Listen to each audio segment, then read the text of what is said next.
تو ہمارا ایک میگزین نکلتا ہے، اس کے لیے آپ ہمیں اردو میں ماہیے لکھ کے دیں. میں کہا جی دیکھتی ہوں سوچتی ہوں. انہوں نے پھر مجھے ذرا کنونس کیا. انہوں نے کہا کہ ایک تو آپ کا پنجاب کی ثقافت کے اوپر پورا ہولڈ ہے، کیونکہ میں نے لوک گیتوں پہ بہت کام کیا ہوا ہے. میں نے دنیا کے کئی ملکوں کے لوک گیتوں کو بھی ٹرانسلیٹ کیا ہوا ہے.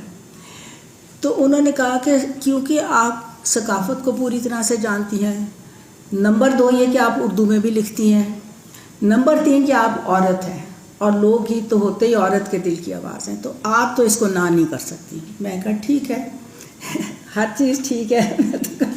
میں نے ان کو 10-12 ماہیے لکھ کے بھیج دیے جو انہوں نے چھاپے. اس کے کوئی مہینے کے بعد ان کا مجھے پھر فون آیا کہ جی وہ تو بہت پسند کیے گئے ہیں، اب میں آپ کو یہ ریکویسٹ کر رہا ہوں کہ آپ پوری کتاب لکھیں. مجھے آسان ہی لگا تھا لکھنا، مجھے تو کوئی مشکل نہیں لگا تھا. سو میں نے یہ 250 ماہیے لکھے جو اس کتاب میں شامل ہیں. سو یہ کتاب ایسے ہو گئی. اس کے بعد کیا آیا تھا، اس کے بعد میری آئی تھی یہ گیت حیاتی ہوئے. گیت حیاتی ہوئے جو ہے نا، یہ ہنگیرین ان کا نیشنل پوئٹ ہے شاندور پیتوفی. وہ 1823 میں پیدا ہوا تھا، اور اس کی شاعری جو تھی نا صرف 5 سال کی شاعری تھی. وہ 21 سال کی عمر میں اس نے پہلی نظم لکھی تھی اپنی، اور 26 سال کی عمر میں وہ اپنی وار آف انڈیپینڈنس میں کہیں مارا گیا تھا. 5 سال کی شاعری نے پوری قوم کو کھڑا کر دیا اور انہوں نے اپنی آزادی حاصل کی. مجھے اس وقت جو ہنگیرین امبیسڈر تھا اس کا نام تھا استوان وینزل. اس نے یہ 96 کی بات ہے، اس نے مجھے کہا کہ آپ ہمارے نیشنل پوئٹ کو پنجابی میں ٹرانسلیٹ کر دیں. تو میں نے اس کو پہلا سوال ہی کیا، میں نے کہا why Punjabi, why not Urdu? تو وہ کہنے لگا کیونکہ پنجاب کے ساتھ ہنگری کا بہت پرانا تعلق ہے. جب ان کے شروع میں ٹریولرز آتے تھے جو تبت اور چائنا تک جاتے تھے، وہ لاہور ان کو راستے میں درمیان میں پڑتا تھا تو وہ وہاں رکتے تھے، اور وہاں کئی مہینے رہ جاتے تھے. جو لاہور کا قلعہ ہے نا جی، اس کے اندر ابھی بھی ہنگیرین آرٹسٹ کی پینٹنگز لگی ہوئی ہیں. اور پھر اس نے دوسری جو سب سے بڑی بات کہی، اس نے کہا ہم پنجابی میں اس لیے کروانا چاہتے ہیں کہ پنجاب یونیورسٹی جو لاہور کی ہے اس کا فاؤنڈیشن سٹون ایک ہنگیرین پروفیسر نے رکھا تھا، پروفیسر لائٹنر نے، جو گورنمنٹ کالج کا پہلا پرنسپل تھا. اور اس کے علاوہ پھر جب علامہ اقبال وہاں پہ تھے تو اس زمانے میں ایک ہنگیرین پروفیسر آیا تھا پنجاب یونیورسٹی میں، ڈاکٹر سٹائن. اس نے علامہ اقبال کو شاندور پیتوفی کی پوئٹری دی، اور وہ اس سے بڑا انسپائر ہوئے. اور علامہ کی جو کتاب ہے پیام مشرق، اس میں انہوں نے ساری دنیا بھر کے لوگوں کو خراج تحسین پیش کیا. اس میں انہوں نے 3 شعر فارسی میں شاندور پیتوفی کے لیے بھی لکھے، اس کو ٹریبیوٹ دیا. تو یہ جو کتاب ہے اس کے اندر وہ جو شعر ہے نا، ان کا بھی میں نے منظوم پنجابی ترجمہ کیا ہوا ہے. آپ نے تو اٹینڈ کی تھی کشور، آپ بھی تھیں اس بک لانچ پہ جو ہنگیرین امبیسڈر کی تھی. تو اس کے اندر اس وقت بھی میں نے ان کو تھوڑی سی شاید 10 نظمیں کر کے دی تھیں. اس کے بعد جو اگلا امبیسڈر آیا تھا وہ 2006 میں آیا تھا. یہ بیلا فزیکاس اس کا نام تھا. وہ ابھی دوبارہ اپنی ٹرم پوری کر کے ابھی پچھلے مہینے واپس گیا. اس نے مجھے کہا کہ ان کے پاس پچھلی تو ساری رپورٹ ہوتی ہے کہ آپ نے کیا تھا اس کو ٹرانسلیٹ، تو آپ ہمیں پوری کتاب کر کے دیں. میں نے کہا ٹھیک ہے کر دیتی ہوں. ساری زندگی یہی کہا جس نے جو کہا کر دیا، چلو کر دیا. اس کو میں نے کہا اگر آپ نے پوری کتاب، تو جب اس نے شروع میں مجھے پہلے والے نے کہا تھا تو میں نے کہا تھا مجھے اس کی لائف ہسٹری کے اوپر ایک کتاب دیں تاکہ مجھے پتہ تو ہو کون بندہ ہے، اس نے کیا لکھا. تو اس نے مجھے اس کی لائف ہسٹری انگریزی میں کتاب دی تھی، جو کہ پڑھنے کے بعد پھر میں نے اس نے جو انگریزی ٹرانسلیشن دی تھی نا، اس میں سے میں نے چوز کیے تھے کچھ اس وقت پوئمز جن کو میں نے کیا تھا. تو اب اس نے کہا کہ پوری کتاب کریں، تو میں نے کہا جی آپ پھر چوز کر کے دیں مجھے. تو یہ اس نے سلیکٹ کی تھی نظمیں جو کہ اس نے مجھے انگریزی میں ترجمے دیے، تو میں نے اس کو کہا کہ مجھے اوریجنل چاہیے ہنگیرین میں، کیونکہ ہر زبان کا ایڈیم تو فرق ہوتا ہے. انگریزی میں جب آپ ترجمہ کرتے ہیں تو وہ کچھ اور ہوتا ہے، جب آپ پنجابی میں کریں گے تو کچھ اور ہوئے گا. تو اس نے پھر مجھے اس کی دی.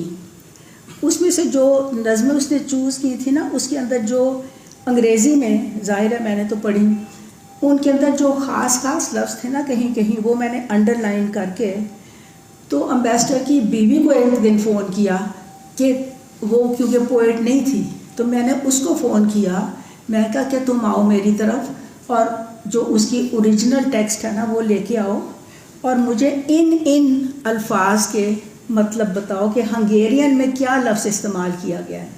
اور وہ بڑے مختلف تھے، وہ جو انگریزی میں تھے اس سے فرق تھے وہ. تو اس طرح بیٹھ کے اس کے ساتھ پھر میں نے اوریجنل زبان کے وہ سارے الفاظ دیکھے کہ وہ پوئم میں کس طرح آتے ہیں. پھر میں نے اس کو تھوڑی دیر سنک ان ہونے دیا، اس کے بعد میں نے پھر پنجابی میں ریکریٹ کیے یہ. سو یہ کتاب ایسے ہو گئی. اور اس کے بعد کیا آئی تھی؟ اس کے بعد آئی تھی رات کی دھوپ. رات کی دھوپ جو ہے یہ اسکینڈینیویا کا سفر نامہ ہے. اس کے لیے مجھے سب سے پہلے اکسایا تھا مستنصر حسین تارڑ نے.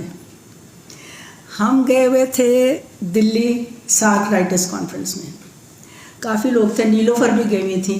نیلوفر تھی، میں تھی، زاہدہ ہنا تھی، فراز اور آصف فرخی اور کافی لوگ تھے یہاں سے. کشور آپ بھی تھیں؟ نہیں آپ نہیں تھیں، آپ نے اس سے پہلے کروائی تھی ایک یہاں جس میں اجیت کور سے ملاقات ہوئی تھی، پھر اجیت کور نے وہاں بلایا تھا. ٹھیک ہے. تو جب وہاں گئے تو ہم ایک فنکشن میں، وہ جو ان کا وینیو تھا وہاں جانے کے لیے جہاں جہاں ہم ٹھہرے ہوئے تھے وہ سارے ایک وین میں اکٹھے ہوئے. تو وہاں پہ کسی کا انتظار کر رہے تھے تو مجھے مستنصر کہنے لگے کہ گل سنو، میں تو بڑی گھٹ دنیا دیکھی ہے تو میں بہت زیادہ شور مچایا، تو تسی میرے کو بہت زیادہ دنیا دیکھی ہے تو تسی شور ہی نہیں مچاندے. میں کہا جی میں شاعر ہیں، میں تواڈے وانگر شور نہیں مچا سکتی کیونکہ مطلب میں تو شاعری جو گل کرنی ہے کہہ دینی ہے. تو کہنے لگے نہیں تسی اینی دنیا دیکھنے کی بھی بات میں بتا دوں آپ کو کہ 2014 میں پلیٹ ہے نا جی لاہور میں، یہ Punjab institute of language and literature, وہاں پہ ان دنوں میں تھی سغرا صدف. اس نے کہا کہ ہم نے تمہارے ساتھ ایک شام رکھنی ہے، تو وہ نوٹس لے رہی تھی میرے ساتھ کہ میں نے ہم نے ڈاکیومنٹری بنانی ہے 10 سے 12 منٹ کی، تو تمہاری کچھ چیزیں چاہیے. تو اس سلسلے میں اس نے مجھے پوچھا کہ تم نے تو اتنی دنیا پھری ہے، تم کتنے ملکوں میں گئی ہو؟ میں نے کہا کہ میں تو نہیں بتا سکتی، مجھے تو گنتی کرنی پڑے گی تو میں ایسے کیسے بتا دوں؟ تو کہتی ہے اچھا پھر گنتی کر کے مجھے کل تک بتاؤ. میں گھر گئی، میں نے الفابیٹیکلی وہ نکالے ملکوں کے نام، اور جس ملک میں گئی تھی اس کو ٹک مارک کرتی گئی، اور اس کے آگے جتنے شہروں میں گئی تھی وہ بھی نمبر لکھتی گئی. اور جب میں نے ٹوٹل کیا تو وہ جی 45 ملک تھے اور 160 شہر تھے جہاں میں گئی. اچھا، اور وہاں پہ صرف جانا نہیں تھا، کیونکہ میرا تو سارا تعلق ہی ثقافت کے ساتھ، کلچر کے ساتھ. میں وہاں کے رسم و رواج دیکھتی تھی، میں وہاں میوزیمز میں جاتی تھی، آرٹ گیلریز میں جاتی تھی، لوگوں کو ملتی تھی کہ ان کے کیا رسم و رواج ہیں. سو اس لیے میرا خیال یہ ہے کہ وہ صحیح کہتے ہیں کہ اگر ایجوکیشن صحیح حاصل کرنی ہو نا تو ٹریول کریں، کیونکہ آپ جتنے مختلف جگہوں میں مختلف لوگوں کو، مختلف معاشروں کو دیکھتے ہیں نا، اتنا آپ کا ہورائزن جو ہے، آپ کی سوچ وسیع ہوتی ہے، اور اس کے نتیجے میں آپ کی اپنی شناخت کو فرق پڑتا ہے کہ آپ خود کیا ہیں. جتنا آپ دوسروں کو دیکھیں اتنا خود پتہ چلتا ہے کہ ہم کیا ہیں. تو یہ پھر رات کی دھوپ جو ہے، یہ میں نے جب اس نے مجھے کہا کہ شور مچاؤ، میں نے کہا نہیں میں نہیں مچاؤں گی شور. اس کے بعد ایک دن نیلوفر اور شمیم، میری 2 بہت اچھی سہیلیاں جو دونوں یہاں نہیں ہیں، شمیم تو بیمار ہیں وہ نہیں آ سکیں، نیلوفر ملک سے باہر ہیں، وہ ایک دن میرے گھر آئے ہوئے تھے اور رات کو ہم کھانے کے بعد ٹی وی لاؤنج میں بیٹھے تھے، تو ٹی وی کے اوپر کوئی پروگرام شروع ہو گیا لیپ لینڈ کے بارے میں۔ لیپ لینڈ وہ علاقہ ہے جو سویڈن، فن لینڈ، رشیا اور ناروے، ان کا ناردرن موسٹ جو نارتھ پول کے ارد گرد علاقہ ہے نا، وہاں پہ جا کے یہ ان کی اپنی سرحدیں، یہ نہیں مانتے ان کو کہ کون نارویجین ہے اور کون فنش ہے اور کون وہ ہے۔ وہ سارے لیبس اپنے آپ کو کہتے ہیں۔ وہاں یہ وہ علاقہ ہے جہاں رینڈیئرز ہوتے ہیں، برف ہوتی ہے، وہ برف کے گھروں میں رہتے ہیں۔ تو وہ پروگرام ہو رہا تھا، تو مجھے یہ کہنے لگی شمیم کہ دیکھو نا لوگ یہاں کیسے رہتے ہیں۔ میں نے کہا بڑا انٹرسٹنگ ہے ان کا رہنا سہنا، کیونکہ میں تو یہاں ہو کے آئی ہوں۔ تو اس سلسلے میں انہوں نے پھر مجھے زبردستی کہا کہ تم لکھو اسکینڈینیویا کے بارے میں۔ سو یہ وہ ہو گیا۔ سو میری کافی لمبی کہانی ہو گئی ہے، اب بس کر دیتی ہوں نجیبہ، جیسے آپ کہیں۔ بچوں کی کہانیوں پہ میں بتا دوں۔ اچھا جی اچھا جی، تو بہرحال یہ پھر بچوں کی کتابیں اور ہیر کو وہ کیا۔ میں شاعری آپ کو اس میں سے ہی سناؤں گی، کیونکہ یہ میں ہوں۔ اگر کسی نے مجھے جاننا ہے نا تو یہ میں ہوں، کیونکہ اس میں ساری وہی جو میری ہیں نا جی فیسینیشنز، ٹائم کے بارے میں، رنگوں کے بارے میں اور نیچر کے بارے میں، وہ سب یہ وہ نظمیں ہیں جو میں نے اس وقت لکھی تھی جب میں نے کچھ کلاسیکل پڑھا نہیں تھا۔ کہنا کتنا مشکل جی کنیا کہنا اس لیے مشکل تھا کہ یہ جو ہمارا نون ہوتا ہے نا، یہ جو ہم پنجابی میں بولتے ہیں وہ اڑون اس کو کہتے ہیں۔ اڑون کے لیے کیونکہ ہمارے اسکولوں میں کبھی پنجابی لگی نہیں، کیونکہ اس کا قاعدہ کبھی استعمال میں نہیں آیا، بنے تو ہوئے ہیں قاعدے، اس لیے اس کی وہ جو ہے نا الفابیٹس وہ نہیں بنے ہوئے۔ گرمکھی میں 2 الگ الگ لیٹرز ہیں، نون کے لیے بالکل الگ شکل ہے اور اڑون کے لیے بالکل الگ شکل ہے۔ ہم پنجابی میں کنیا نہیں بولتے، ہم پنجابی میں پانی نہیں بولتے، ہم پنجابی میں بولتے ہیں پانی۔ ہم بولتے ہم کنک نہیں کہتے، ہم کہتے ہیں کنک، ہم کہتے ہیں پانی۔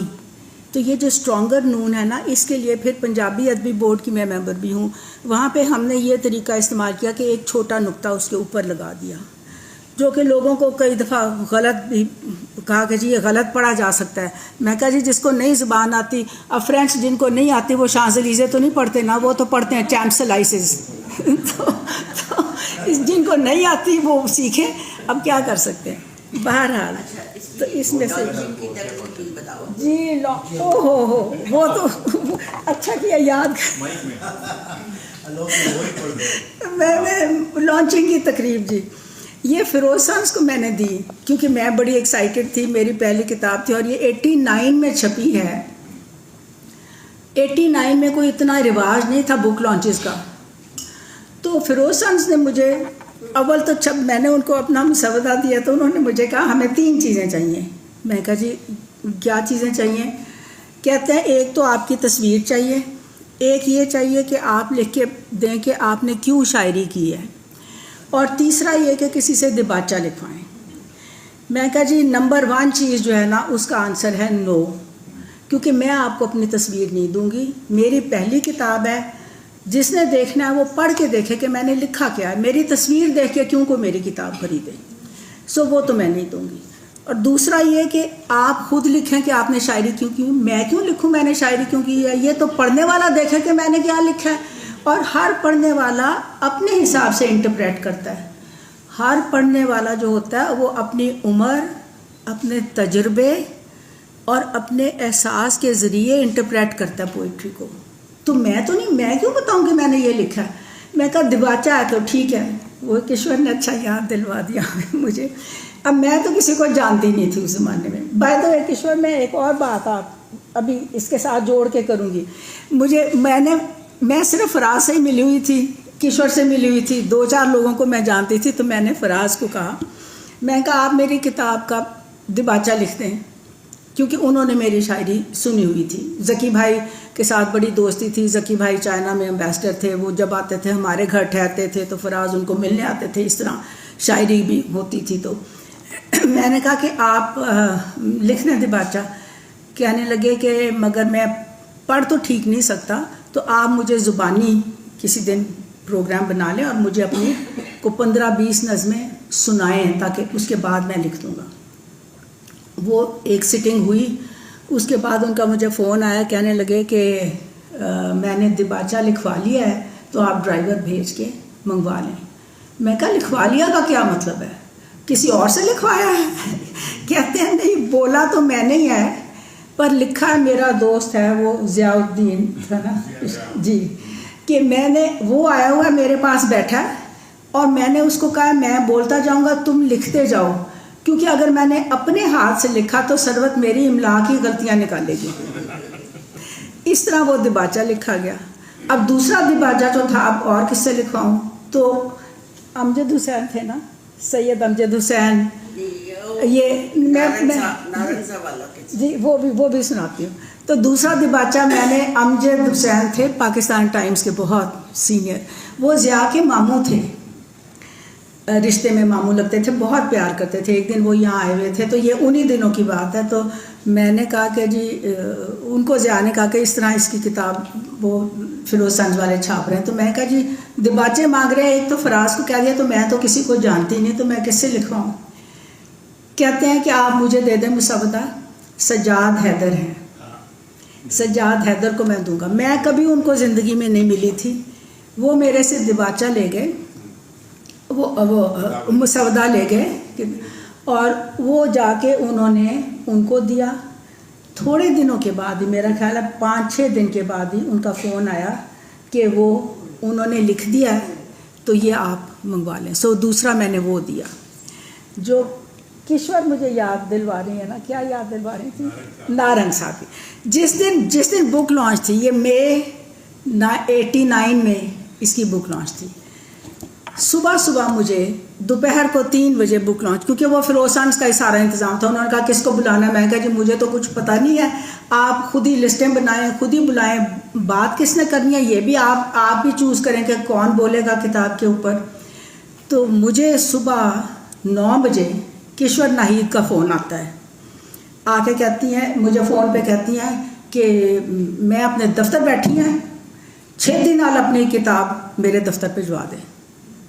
میں نے سمجھا کہ شام کو کیونکہ وہ ہے فنکشن ہے تو انہوں نے پڑھنی ہوگی اس لیے منگوائی ہے. بس اتنا کیا کہ کھڑک فون بند. تو جو ایڈریس انہوں نے بتایا تھا میں نے ڈرائیور کے ہاتھ کتاب بھیج دی. 3 بجے جب پرل کانٹیننٹل میں پروگرام تھا تو کشور ناہید اندر آتی ہیں اور ان کے ساتھ گوپی چند نارنگ, اور کہنے لگی کہ یہ کتاب میں ایدے واسطے منگائی سی, اے بھی بول لے گا تیری کتاب تے. میں کہا جی اچھا.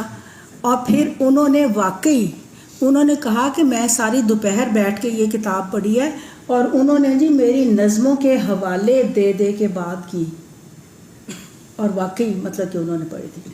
اچھا, فراز سامنے آڈینس میں بیٹھا تھا. فراز کو میں نے کہا تھا اس طرح بک لانچ ہو رہی ہے, تو فراز نے مجھے کہا کہ میں نے تو لکھ دیا جو بھی دیباچہ لکھنا ہے, میں پنجابی میں تقریر نہیں کروں گا, تو میں نے تو لکھ کے دے دیا. میں کہا جی اچھا ٹھیک ہے. جب نائب ہونے کی بھی ایک انتہا ہوتی ہے نا, تو جب فیروز سنز والوں کا ہی وہ بندہ تھا جو کر رہا تھا وہ سارا, تو بولنے والے کون تھے جی, اشفاق احمد تھے, صدارت تھی احمد راہی کی, گیسٹ آف آنر تھا اعتزاز حسن. اس کو میں نے کہا تھا ہاں البتہ, کیونکہ اس کو میں بچپن سے جانتی ہوں, اس کی جو بہن ہے وہ میری اسکول کی فرینڈ اور ہم فیملی فرینڈس. وہ ان دنوں میں انٹیریئر منسٹر تھا, تو میں نے اس کو کہا کہ اعتزاز یہ میری کتاب ہے, یہ پکڑو اور تم نے آنا وہاں پہ چیف گیسٹ. کہتا ٹھیک ہے, وہ بھی آ گیا. اچھا, اور سجاد حیدر نے بات کی تھی, اصغر ندیم سید, اس نے پورا پیپر, وہ ساری چیزیں میرے پاس ابھی تک موجود ہیں, ان کے ہاتھ کے لکھے ہوئے یہ سب, اشفاق احمد کا بھی, ان کا بھی, سجاد ہے, ہر ایک کا. تو یہ سب بولنے والے تھے, ساتھ گوپی چند نارنگ. جب پروگرام ختم ہوا, نہیں مجھے اس نے آ کے کان میں پوچھا فیروز سنج کے بندے نے کہ جی فراز صاحب بیٹھے ہیں سامنے تو ان کو بھی بلاؤں. میں کہا نہیں انہوں نے منع کیا, ان کو نہیں بلانا. تو وہ بیٹھا ٹھیک ہے, اس نے منع کیا تھا بھی میں کیا کروں. تو جیسے ہی پروگرام ختم ہوا کشور نائی نے میری کلاس لی, آ کے مجھے اتنا ڈانٹا سب کے سامنے. اے تو کی کیتا فراز سامنے بیٹھا سی انہوں نہیں بلایا. میں کہ جو منع کیتا سی میں کی کراں کہ ایسا نہیں ہوندا. تو خیر پھر اس کے بعد کشور نے اپنے گھر مجھے نہیں بلایا تھا, پہلے ان سب کو بلایا تھا, گوپی چند نارنگ کو, فراز کو, اور سارے تھے, منو بھائی, جاوید شاہین, سب سارا جو ان کا پورا کراؤڈ تھا وہاں تھا. جب میں گھر آئی تو مجھے کہتی ہیں تو کتنے ہیں. میں کہ جی میں تے گھر آ گئی ہیں. اتنے کی کر رہی ہیں, مہمان تے تیرے سی سارے جڑے آئے سی, انہوں نے میں سڑک تو چک کے لیا اپنے گھر تے تو پہنچ جا. خیر میں اسی وقت اپنے پھول شول اٹھا کے کشور کے لیے لے گئی. میں نے کہا جی یہ لے, اور میرے سے غلطی ہو گئی. تو اس طرح یہ ہوا سلسلہ. تو میں اس میں سے آپ کو ایک دو نظمیں سنا دیتی ہوں, کیونکہ میں جیسے کہہ رہی ہوں نا کہ میں آج بھی جو ہوں وہ میں 40 سال پہلے بھی وہی تھی جو اس میں ہے. اس میں کوئی, کیونکہ میرا جو تعلق جن چیزوں سے میں نے بتایا ہے وہ ابھی بھی اسی طرح ہے. جی یہ جو 3 چیزیں میں نے آپ کو بتائی ہیں نا جی, پانی اور وقت اور رنگ, اس کے سے کنیکٹڈ میں اپنی. می وریا تے پیاسی دھرتی رج رج پانی پیوے. می وریا تے پیاسی دھرتی رج رج پانی پیوے, خوشیاں مانے اے نہ جانے وردہ می تے مک جانا ہے. خوشیاں مانے اے نہ جانے وردہ می تے مک جانا ہے. گھٹ گھٹ پیتا پانی اندروں اندر رچدا ہویا, کدھروں کدھر لنਘ جانا ہے. دور کدائیں ٹھاٹھا مار دے پانیاں دے وچ رل جانا ہے. گھٹ گھٹ پیتا پانی اندروں اندر رچدا ہویا, کدھروں کدھر لنਘ جانا ہے. دور کدائیں ٹھاٹھا مار دے پانیاں دے وچ رل جانا ہے. می جد مکیا ناتی توتی ہسدی دھرتی مڑ کے سک گئی. می جد مکیا ناتی توتی ہسدی دھرتی مڑ کے سک گئی. وہ کی جانے می دے مکن مگروں پاویں اوپروں اونے سک جانا ہے. او دے اندر لکیا ہویا دانا دانا پھٹ پینا ہے.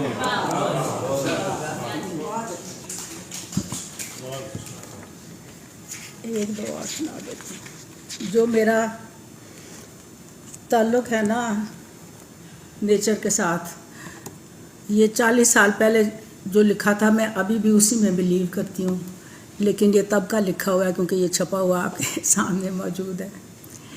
4 چفیرے دی ہریالی ول جو تکیا تے انج لگیا ایہو میں ہاں.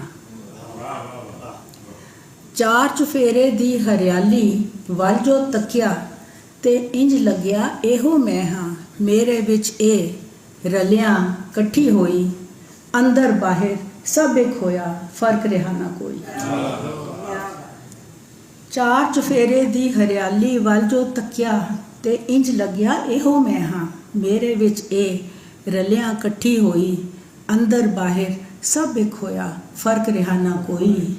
اس ہریالی وچوں ہی آئی, اس ہریالی وچوں ہی آئی, کچھ چر لئی اے صورت پا کے, ہسدے وسدے جگ وچ آ کے, پچھلے لنگیاں نال آون والیاں نوں بس جوڑن آئی. پچھلے لنگیاں نال آون والیاں نوں بس جوڑن آئی. وگدی سوچ دے ہڑ وچ رڑ کے ڈونگیاں گلاں لوڑن آئی. وکھری ہو کے صورت نالوں مڑ اوتھے ہی ٹر جانا ہے. وکھری ہو کے صورت نالوں مڑ اوتھے ہی ٹر جانا ہے. مٹی دے وچ ہونا مٹی, ہوا چ ساہ نے رل جانا ہے. ہوا ساہ نے رل جانا ہے. ایک دو بس اور سنا دینی ہے کیونکہ پسند والیاں تے ساریاں نے.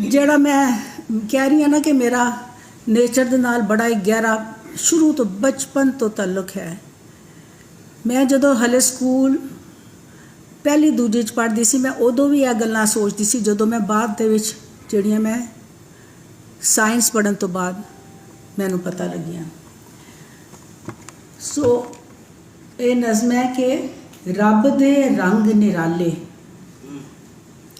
ਰੱਬ ਦੇ ਰੰਗ ਨਿਰਾਲੇ, ਇੱਕ ਪਲ ਵਿੱਚ ਕੀ ਸਮਝਾਵੇ, ਗਮ ਤੇ ਖੁਸ਼ੀਆਂ ਇੰਜ ਵਟਾਏ ਜਿਵੇਂ ਚੰਨ ਸਿਤਾਰੇ।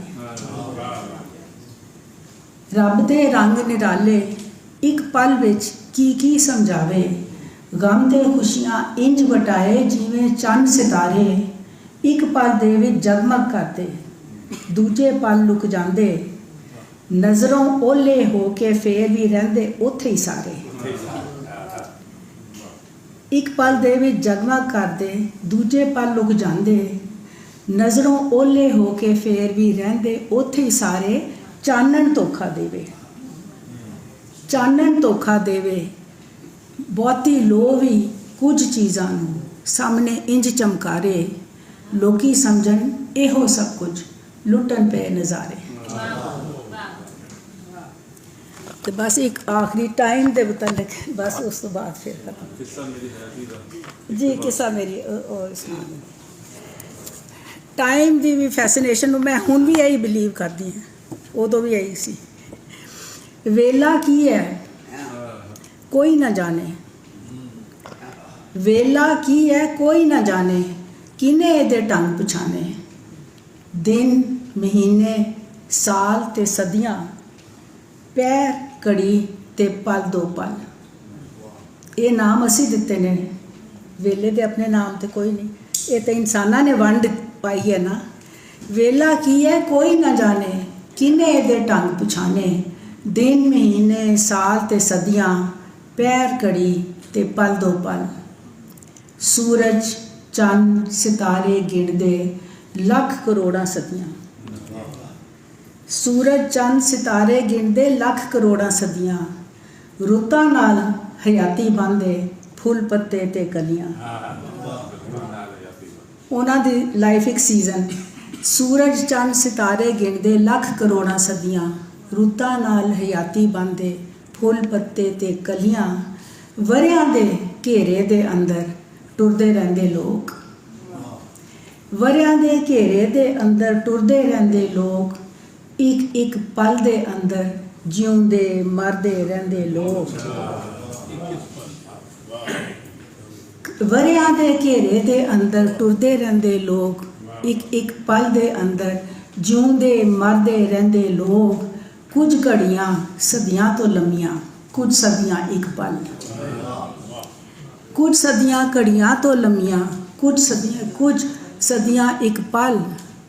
ਕੁਝ ਘੜੀਆਂ ਸਦੀਆਂ ਤੋਂ ਲੰਮੀਆਂ, ਕੁਝ ਸਦੀਆਂ ਇੱਕ ਪਲ। ਆਪਣੀ ਆਪਣੀ ਬਿੱਤ ਮੁਤਾਬਿਕ ਵੇਲਾ ਟੱਪਦੇ ਲੋਕ, ਆਪਣੀ ਆਪਣੀ ਕਪੈਸਿਟੀ।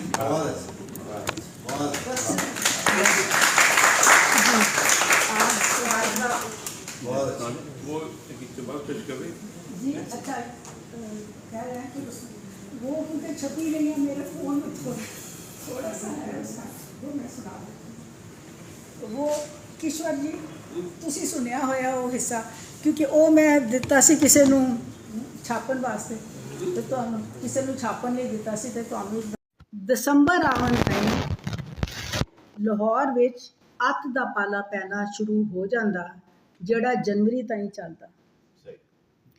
ਸਖਤ ਪਾਲੇ ਦੇ ਉਸ ਮੌਸਮ ਵਿੱਚ ਲਾਹੌਰ ਸ਼ਹਿਰ ਅੰਦਰ ਅੱਜ ਕੱਲ੍ਹ ਵਾਂਗੂ ਸਮੌਗ ਨਹੀਂ ਸੀ ਹੁੰਦੀ, ਧੁੰਦ ਹੁੰਦੀ ਸੀ, ਜਿਸ ਕਰਕੇ ਭਾਵੇਂ ਧੁੱਪ ਦੇ ਅੰਦਰ ਪਹਿਲੇ ਵਾਂਗ ਤੇਜ਼ੀ ਨਹੀਂ ਸੀ ਰਹਿੰਦੀ, ਪਰ ਮੱਠਾ ਮੱਠਾ ਸੇਕ ਫੇਰ ਵੀ ਲੱਗਦਾ ਹੁੰਦਾ ਸੀ। ਸਵੇਰ ਵੇਲੇ ਜਦੋਂ ਅਸੀਂ ਤਿਆਰ ਹੋ ਕੇ ਸਕੂਲ ਜਾਣ ਲਈ ਬਾਹਰ ਨਿਕਲਦੇ ਤੇ ਮੂੰਹ 'ਚੋਂ ਭਾਫ਼ ਨਿਕਲਦੀ ਹੁੰਦੀ ਸੀ।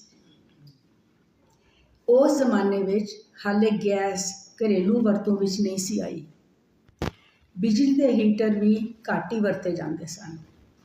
ਖਾਣਾ ਪਕਾਉਣ ਲਈ ਚੁੱਲ੍ਹਿਆਂ ਅੰਦਰ ਲੱਕੜੀ ਬਾਲੀ ਜਾਂਦੀ ਤੇ ਕਮਰਿਆਂ ਅੰਦਰ ਵੀ ਅੰਗੀਠੀਆਂ ਅੰਦਰ ਲੱਕੜ ਬਾਲੀ ਜਾਂਦੀ ਸੀ। ਮੈਨੂੰ ਯਾਦ ਹੈ ਸਾਡੇ ਘਰ ਵਿੱਚ ਅੰਮੀ ਅੱਬਾ ਦੇ ਕਮਰੇ ਅੰਦਰ ਸ਼ਾਮੋ ਸ਼ਾਮ ਅੰਗੀਠੀ ਅੰਦਰ ਲੱਕੜੀਆਂ ਬਾਲ ਦਿੱਤੀਆਂ ਜਾਂਦੀਆਂ, ਜਿਹਦੇ ਸਾਹਮਣੇ ਅਸੀਂ ਸਾਰੇ ਬਹਿ ਕੇ ਗੱਲਾਂ ਕਰਦੇ ਹੁੰਦੇ ਸਾਂ। ਅੱਜ ਕੱਲ੍ਹ ਘਰਾਂ ਵਿੱਚ ਇਕੱਠੇ ਬੈਠਣ ਦਾ ਰਿਵਾਜ ਮੁੱਕ ਗਿਆ ਹੈ, ਨਾ ਹੀ ਆਪਸ ਵਿੱਚ ਗੱਲਾਂ ਹੁੰਦੀਆਂ ਨੇ। ਜੇ ਕਦੀ ਇੱਕ ਥਾਂ ਸਾਰੇ ਇਕੱਠੇ ਬਹਿ ਵੀ ਜਾਣ ਤੇ ਹਰ ਕੋਈ ਆਪਣੇ ਆਪਣੇ ਮੋਬਾਈਲ ਫੋਨ ਵਿੱਚ ਗੁਆਚਿਆ ਆਪਣੀ ਵੱਖਰੀ ਦੁਨੀਆ ਵਿੱਚ ਰਹਿ ਰਿਹਾ ਹੁੰਦਾ ਹੈ। ਪਰ ਉਸ ਜ਼ਮਾਨੇ ਵਿੱਚ ਸਾਡੀ ਸ਼ਾਮ ਗੱਲਾਂ ਕਰਦਿਆਂ ਲੰਘਦੀ ਸੀ। ਅਸੀਂ ਬੱਚੇ ਕਦੀ ਸਕੂਲ ਅੰਦਰ ਦਿਨੇ ਕੋਈ ਹੋਈ ਵਾਪਰੀ ਸੁਣਾਉਂਦੇ ਤੇ ਅੰਮੀ ਅੱਬਾ ਧਿਆਨ ਨਾਲ ਸਾਡੀ ਗੱਲ ਸੁਣਦੇ, ਕੁਝ ਪੁੱਛਦੇ ਤੇ ਉਹ ਸਮਝਾ ਦਿੰਦੇ। ਫਿਰ ਕਈ ਵਾਰੀ ਉਹ ਸਾਨੂੰ ਆਪਣੇ ਬਾਲਪਨੇ ਦੀਆਂ ਗੱਲਾਂ ਵੀ ਸੁਣਾਉਂਦੇ ਹੁੰਦੇ ਸਨ। ਪਰ ਜਿਸ ਵੇਲੇ ਉਹ ਆਪਸ ਵਿੱਚ ਕਿਸੇ ਕਿਤਾਬ ਬਾਰੇ ਜਾਂ ਸਿਆਸੀ ਸੂਰਤ-ਹਾਲ ਬਾਰੇ ਗੱਲਾਂ ਬਾਤਾਂ ਕਰਨ ਲੱਗ ਜਾਂਦੇ ਤੇ ਅਸੀਂ ਬੱਚੇ ਆਪਣੀਆਂ ਨਿੱਕੀਆਂ ਨਿੱਕੀਆਂ ਖੇਡਾਂ ਵਿੱਚ ਰੁੱਝ ਜਾਂਦੇ। ਵੱਡੇ ਭਰਾ ਜੇ ਮਕੈਨੋ ਨਾਲ ਕੋਈ ਚੀਜ਼ ਬਣਾ ਰਹੇ ਹੁੰਦੇ ਤੇ ਅਸੀਂ ਆਪਣੀਆਂ ਗੁੱਡੀਆਂ ਨਾਲ ਖੇਡਦੇ। ਉਰਦੂ ਅੰਗਰੇਜ਼ੀ ਕਹਾਣੀਆਂ ਦੀਆਂ ਕਿਤਾਬਾਂ ਪੜ੍ਹਦੇ ਜਾਂ ਖਿਲੌਣਾ, ਫੂਲ ਤੇ ਤਾਲੀਮ ਤਰਬੀਅਤ ਵਰਗੇ ਰਸਾਲੇ ਪੜ੍ਹਦੇ। ਉਸ ਦੌਰਾਨ ਅੰਮੀ ਦੇ ਹੱਥ ਵਿੱਚ ਹਮੇਸ਼ਾ ਉੱਨ ਤੇ ਸਿਲਾਈਆਂ ਹੁੰਦੀਆਂ ਸਨ ਤੇ ਉਹ ਕਿਸੇ ਨਾ ਕਿਸੇ ਬੱਚੇ ਦਾ ਸਵੈਟਰ ਉੱਨ ਰਹੇ ਹੁੰਦੇ ਸਨ। ਉਹਨਾਂ ਦਿਨਾਂ ਵਿੱਚ ਹੱਥ ਦੇ ਉਨੇ ਹੋਏ ਸਵੈਟਰ ਪਾਉਣ ਦਾ ਰਿਵਾਜ ਸੀ। ਇਸੇ ਗੱਲੇ ਸਾਨੂੰ ਵੀ ਅੰਮੀ ਨੇ ਨਿੱਕੀ ਉਮਰੇ ਹੀ ਸਿਲਾਈ, ਕਢਾਈ ਤੇ ਉੱਨ ਦਾ ਵੱਲ ਸਿਖਾ ਦਿੱਤਾ ਸੀ। ਪਰ ਗੱਲ ਹੋ ਰਹੀ ਸੀ ਉਸ ਅੱਗ ਦੀ ਜਿਹੜੀ ਸ਼ਾਮਾਂ ਵੇਲੇ ਅੰਗੀਠੀ ਵਿੱਚ ਬਲ ਰਹੀ ਹੁੰਦੀ ਸੀ ਤੇ ਜਿਹਨੂੰ ਮੈਂ ਬੜੇ ਸ਼ੌਕ ਨਾਲ ਵੇਖਦੀ ਹੁੰਦੀ ਸੀ। ਅੱਗ ਬਾਲਣ ਵਾਸਤੇ ਪਹਿਲਾਂ ਲੱਕੜੀਆਂ ਨੂੰ ਇੱਕ ਖਾਸ ਢੰਗ ਨਾਲ ਧਰਿਆ ਜਾਂਦਾ, ਇੰਜ ਪਈ ਉਹਨਾਂ ਦੇ ਵਿਚਕਾਰ ਹਵਾ ਲੰਘਣ ਦੀ ਵਿੱਥ ਰਵੇ। ਫਿਰ ਜਦੋਂ ਅੱਗ ਬਾਲੀ ਜਾਂਦੀ ਤੇ ਸੁੱਕੀਆਂ ਲੱਕੜੀਆਂ ਇੱਕਦਮ ਅੱਗ ਫੜ ਲੈਂਦੀਆਂ, ਪਰ ਜਿਹੜੀ ਲੱਕੜੀ ਜ਼ਰਾ ਵੀ ਗਿੱਲੀ ਹੁੰਦੀ ਉਸ ਵਿੱਚੋਂ ਕੁਝ ਚਿਰ ਤਾਈਂ ਸੂੰ ਸੂੰ ਦੀਆਂ ਆਵਾਜ਼ਾਂ ਆਉਂਦੀਆਂ, ਕਦੀ ਕੋਈ ਪਟਾਖਾ ਜਿਹਾ ਵੀ ਵੱਜਦਾ ਤੇ ਫਿਰ ਕਿਧਰੇ ਜਾ ਕੇ ਉਹ ਬਲਣਾ ਸ਼ੁਰੂ ਹੁੰਦੀ ਸੀ। ਭਖੀ ਹੋਈ ਅੰਗੀਠੀ ਸਾਹਮਣੇ ਬੈਠੀ ਮੈਂ ਅੱਗ ਨੂੰ ਵੇਖਦੀ ਰਹਿੰਦੀ ਤੇ ਸੋਚਦੀ, ਬਲਦੀਆਂ ਲੱਕੜੀਆਂ ਕਿੰਨੀਆਂ ਸੋਹਣੀਆਂ ਲੱਗਦੀਆਂ ਨੇ, ਇਹਨਾਂ ਅੰਦਰ ਕਿੰਨੇ ਰੰਗ ਨਜ਼ਰ ਆਉਂਦੇ ਨੇ, ਲਿਸ਼ਕਦਾ ਹੋਇਆ ਸੁਨਹਿਰਾ ਰੰਗ, ਰੱਤਾ ਰੰਗ, ਨਾਰੰਗੀ ਰੰਗ ਤੇ ਪੀਲਾ ਰੰਗ। ਫਿਰ ਉਹਨਾਂ ਸਾਰਿਆਂ ਰੰਗਾਂ ਤੋਂ ਉੱਪਰ ਅੱਗ ਦੇ ਉਸ ਹਿੱਸੇ ਵਿੱਚ ਜਿਹੜਾ ਸਭ ਤੋਂ ਵੱਧ ਗਰਮ ਹੁੰਦਾ ਹੈ, ਉੱਥੇ ਬੇਮਲੂਮੇ ਜਿਹੇ ਫਿੱਕੇ ਨੀਲੇ ਰੰਗ ਵਾਲੀ ਤਪਸ਼ ਦੀ ਇੱਕ ਲਹਿਰ ਕੰਬਦੀ ਹੋਈ ਦਿਸਦੀ ਸੀ। ਰਾਤੀ ਸੌਣ ਤੋਂ ਪਹਿਲਾਂ ਅੱਗ ਬੁਝਾਉਣ ਦਾ ਕੰਮ ਉਹਦਾ ਹੁੰਦਾ ਜਿਹੜਾ ਉੱਥੋਂ ਅਖੀਰ ਵਿੱਚ ਉੱਠੇ। ਮੈਂ ਜਾਣ ਬੁੱਝ ਕੇ ਉੱਥੇ ਦੇਰ ਤੱਕ ਬੈਠੀ ਰਹਿੰਦੀ, ਕਿਉਂ ਜੇ ਮੈਨੂੰ ਇਹ ਕੰਮ ਕਰਨਾ ਚੰਗਾ ਲੱਗਦਾ ਸੀ। ਸੌਣ ਦੇ ਵੇਲੇ ਤੋਂ ਕੁਝ ਚਿਰ ਪਹਿਲਾਂ ਨਵੀਆਂ ਲੱਕੜੀਆਂ ਕਿਉਂ ਜੇ ਨਹੀਂ ਸਨ ਪਾਈਆਂ ਜਾਂਦੀਆਂ, ਇਸ ਪਾਰੋਂ ਉਸ ਵੇਲੇ ਅੱਗ ਮੱਠੀ ਹੋ ਚੁੱਕੀ ਹੁੰਦੀ ਤੇ ਸੁਆਹ ਦੀ ਢੇਰੀ ਉੱਪਰ ਕੁਝ ਨਿੱਕੇ ਵੱਡੇ ਟੋਟੇ ਲੱਕੜੀਆਂ ਦੇ ਅਜਿਹੇ ਪਏ ਹੁੰਦੇ ਜਿਹੜੇ ਉੱਪਰੋਂ ਸਫੈਦ ਤੇ ਅੰਦਰੋਂ ਕਾਲੇ ਹੁੰਦੇ ਸਨ। ਉਹਨਾਂ ਨੂੰ ਜਦੋਂ ਮੈਂ ਪੋਕਰ ਦੀ ਮਦਦ ਨਾਲ ਫਰੋਲਦੀ ਤੇ ਉਹ ਖਿੱਲਰ ਕੇ ਭਖਦੇ ਹੋਏ ਕੋਲਿਆਂ ਵਾਂਗੂ ਹੋ ਜਾਂਦੇ ਤੇ ਉਹਨਾਂ ਅੰਦਰ ਕੋਈ ਸ਼ੋਲਾ ਜਿਹਾ ਭੜਕਦਾ ਦਿਸਦਾ ਹੁੰਦਾ ਸੀ। ਭਾਵੇਂ ਉਸ ਵੇਲੇ ਇਹ ਸਭ ਕੁਝ ਮੈਂ ਬੜੇ ਗੌਰ ਨਾਲ ਦੇਖਦੀ ਹੁੰਦੀ ਸੀ, ਪਰ ਉਸ ਦੇ ਬਹੁਤ ਚਿਰ ਬਾਅਦ ਕਈ ਵਰੇ ਲੰਘਣ ਮਗਰੋਂ ਜਦੋਂ ਮੈਂ ਹੀਰ ਵਾਰਿਸ ਸ਼ਾਹ ਪੜ੍ਹਦੇ ਹੋਇਆਂ ਹੀਰ ਦੇ ਡੋਲੀ ਚੜ੍ਹਨ ਵੇਲੇ ਆਖੀਆਂ ਹੋਈਆਂ ਇਸ ਤਰ੍ਹਾਂ ਪੜ੍ਹੀਆਂ, ਲੈ ਵੇ ਰਾਂਝਿਆ ਵਾਹ ਮੈਂ ਲਾ ਥੱਕੀ, ਸਾਡੇ ਵੱਸ ਦੀ ਗੱਲ ਬੇਵੱਸ ਹੋਈ, ਕਾਜ਼ੀ ਮਾਪਿਆਂ ਜ਼ਾਲਮਾਂ ਬੰਨ ਟੋਰੀ, ਸਾਡੀ ਤੈਂਜੜੀ ਦੋਸਤੀ ਪਸ ਹੋਈ, ਘਰ ਖੇੜਿਆਂ ਦੇ ਨਹੀਂ ਵਸਣਾ ਮੈਂ, ਸਾਡੀ ਉਹਨਾਂ ਦੇ ਨਾਲ ਖਰਖਸ ਹੋਈ, ਜਾਂ ਜੀਵਾਂਗੀ ਮਿਲਾਂਗੀ ਰੱਬ ਮੇਲੇ, ਹਾਲ ਸਾਲ ਤਾਂ ਦੋਸਤੀ ਬਸ ਹੋਈ। ਉਸ ਵੇਲੇ ਫੇਰ ਕਿਤੇ ਜਾ ਕੇ ਮੈਨੂੰ ਸਮਝ ਆਈ ਜੇ ਵਾਰਿਸ ਸ਼ਾਹ ਨੇ ਦੂਜੀ ਲਾਈਨ ਵਿੱਚ ਪਸ ਯਾਨੀ ਭਸਮ ਹੋਵਨ ਦਾ ਅੱਖਰ ਕਿਉਂ ਵਰਤਿਆ ਹੈ, ਤੇ ਬਾਲਪਨੇ ਵਿੱਚ ਅੱਖੀਂ ਡਿੱਠਾ ਉਹ ਸਾਰਾ ਅਮਲ ਮੈਨੂੰ ਚੇਤੇ ਆ ਗਿਆ। ਹੀਰ ਦਾ ਖੇੜੇ ਨਾਲ ਵਿਆਹ ਤੋਂ ਇਨਕਾਰ, ਮਾਪਿਆਂ ਦਾ ਬਦੋ ਬਦੀ ਉਸ ਦਾ ਨਿਕਾਹ ਪੜਵਾਉਣਾ ਤੇ ਖੇੜਿਆਂ ਦੇ ਨਾਲ ਧੱਕਾ ਜ਼ੋਰੀ ਉਸ ਨੂੰ ਤੋੜ ਦੇਣਾ, ਫਿਰ ਇੰਨਾ ਸਭ ਕੁਝ ਹੋ ਜਾਵਨ ਮਗਰੋਂ ਵੀ ਹੀਰ ਦਾ ਕਿਸੇ ਸੂਰਤ ਹਾਰ ਨਾ ਮੰਨਣ ਦਾ ਇਸ ਤੋਂ ਪਰਵਾਹ ਇਜ਼ਹਾਰ ਹੋਰ ਕੀ ਹੋ ਸਕਦਾ ਸੀ। ਡੋਲੀ ਚੜ੍ਹਦਿਆਂ ਭਾਵੇਂ ਉਹ ਆਪਣਾ ਪੂਰਾ ਵਾਹ ਲਾਵਨ ਮਗਰੋਂ ਬੇਵਸ ਹੋ ਜਾਣ ਦੀ ਗੱਲ ਤੇ ਕਰਦੀ ਹੈ, ਪਰ ਇਸ਼ਕ ਵਿੱਚ ਆਪਣੀ ਪਕਿਆਈ ਤੋਂ ਨਹੀਂ ਮੁੜਦੀ। ਉਸ ਵੇਲੇ ਉਹ ਇਹ ਨਹੀਂ ਕਹਿੰਦੀ ਜੇ ਸਾਡੀ ਦੋਸਤੀ ਹਮੇਸ਼ ਵਾਸਤੇ ਮੁੱਕ ਗਈ ਹੈ, ਉਹ ਕਹਿੰਦੀ ਹੈ ਹਾਲ ਸਾਲ ਯਾਨੀ ਹੁਣ ਇਸ ਵੇਲੇ ਦੋਸਤੀ ਬਸ ਹੋਈ ਹੈ, ਇਸ਼ਕ ਨਹੀਂ ਮੁੱਕਿਆ। ਕਿਉਂ ਜੇ ਇਸ਼ਕ ਦੀ ਅੱਗ ਅਜਿਹੀ ਹੁੰਦੀ ਹੈ ਜਿਹੜੀ ਉੱਪਰੋਂ ਵੇਖਿਆ ਭਾਵੇਂ ਲੱਗੇ ਜੋ ਸਭ ਕੁਝ ਸੜ ਬਲ ਕੇ ਭਸਮ ਹੋ ਗਿਆ ਹੈ, ਪਰ ਭਸ ਹੋਈ ਉਸ ਸਵਾਹ ਦੇ ਅੰਦਰ ਕਿਧਰੇ ਨਾ ਕਿਧਰੇ ਕੋਈ ਨਾ ਕੋਈ ਚਿਨਨ, ਕੋਈ ਚਿੰਗਾਰੀ ਅਜਿਹੀ ਜ਼ਰੂਰ ਦੱਬੀ ਰਹਿ ਜਾਂਦੀ ਹੈ ਜਿਹੜੀ ਕਿਸੇ ਵੇਲੇ ਵੀ ਭੜਕ ਕੇ ਸ਼ੋਲਾ ਬਣ ਸਕਦੀ ਹੈ। ਖਬਰੇ ਇਹ ਕਿੰਜ ਹੁੰਦਾ ਹੈ, ਖਬਰੇ ਇਹ ਕਿੰਜ ਹੁੰਦਾ ਹੈ ਜੇ ਲੰਘੇ ਵੇਲੇ ਦੀ ਕੋਈ ਵੇਖੀ ਸੁਣੀ ਗੱਲ ਸਾਡੇ ਚੇਤੇ ਅੰਦਰ ਕਿਤੇ ਡੂੰਘੀ ਥਾਵੇਂ ਲੁਕੀ ਰਹਿੰਦੀ ਹੈ ਤੇ ਮੁੜ ਕਿਸੇ ਪਲ ਵਿੱਚ ਕੁਝ ਵੇਖਦੇ, ਸੁਣਦੇ ਜਾਂ ਪੜ੍ਹਦੇ ਹੋਇਆ ਆਪਣੇ ਆਪ ਹੀ ਉਗੜ ਕੇ ਸਾਹਮਣੇ ਆ ਖਲੋਂਦੀ ਹੈ। ਚਿਰਾਂ ਦੀਆਂ ਵਿਸਰੀਆਂ ਵਿਸਰਾਈਆਂ ਗੱਲਾਂ ਇੱਕਦਮ ਕਿਤੇ ਨੇੜਿਓਂ ਦਿਸਣ ਲੱਗ ਪੈਂਦੀਆਂ ਨੇ ਤੇ ਬੰਦਾ ਲੰਘੇ ਵੇਲੇ ਵਿੱਚ ਇੰਜ ਅੱਪੜ ਜਾਂਦਾ ਹੈ ਜਿਵੇਂ ਵਰਿਆਂ ਦਾ ਪੰਧ ਵਿਚਕਾਰ ਕਦੇ ਹੈ ਹੀ ਨਹੀਂ ਸੀ।